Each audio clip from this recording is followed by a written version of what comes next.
আসসালামু আলাইকুম ওয়া রাহমাতুল্লাহ।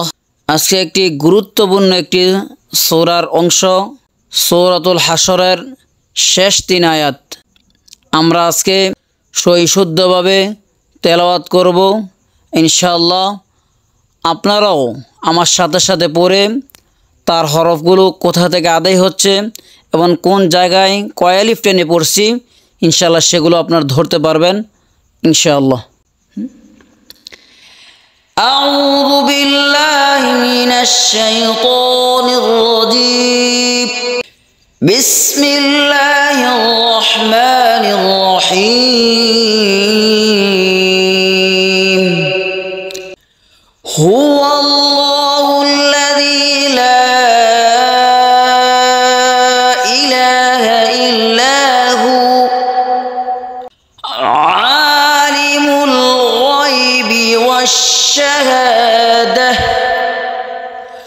هو الرحمن الرحيم. هو الله الذي لا إله إلا هو عالم الغيب والشهادة هو الرحمن الرحيم. هو الله الذي لا إله إلا هو الملك القدوس السلام المؤمن. الملك القدوس السلام المؤمن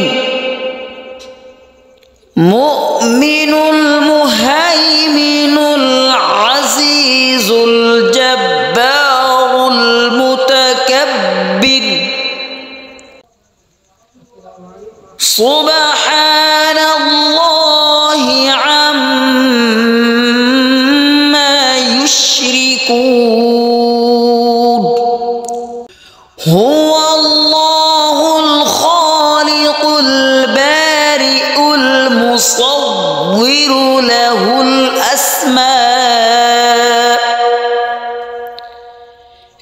الأسماء الحسنى.